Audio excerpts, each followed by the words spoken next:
Voici là où l'acteur meurt dans le film, dans cette affaire du barrage de Nachtigal. La société qui gère le barrage, la Nachtigal Hydropower Company, NHPC, facture 10 milliards de francs CFA chaque mois à Eneo, la société de distribution, pour l'électricité produite depuis la livraison officielle du barrage. Que celle-ci soit utilisée ou non. Ce n'est pas le CCA, hein? Juste la stricte application de la clause Take or Pay prévue dès le départ dans le contrat et qui prévoit effectivement qu'Eneo paye son fournisseur NHPC que sa production soit consommée ou non. Sauf qu'Eneo, comme vous le savez peut-être, est au bord de la faillite. À fin 2024, la société affichait déjà une dette de plus de 800 milliards de francs CFA. Alors les nouvelles factures de NHPC, elle a un petit peu de mal à les payer. Résultat, comme souvent, on appelle l'État à la rescousse, qui doit ressortir son chéquier pour sauver le soldat Eneo.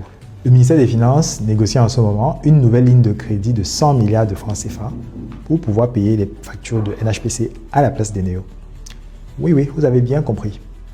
On a donc emprunté près de 80% de 800 milliards pour construire le barrage de Nachtigal et on emprunte à nouveau 100 milliards de francs CFA pour régler les factures liées à la production de cette électricité qu'on n'utilise pas encore.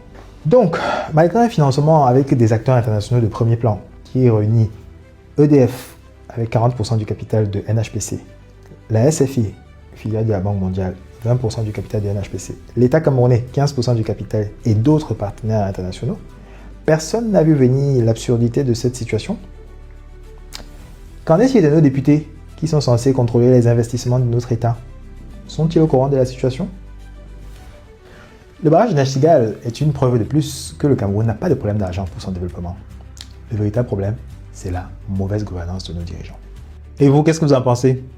Lorsqu'on dépense 800 milliards de francs CFA pour la construction d'un barrage qui est censé produire de l'électricité, et qu'ensuite on paye 10 milliards de francs CFA chaque mois pour une électricité qu'on n'utilise pas, est-ce qu'on avance vers la lumière pour tous ou vers un dème total?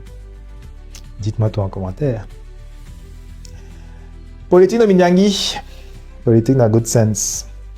Restons vigilants et surtout restons mobilisés.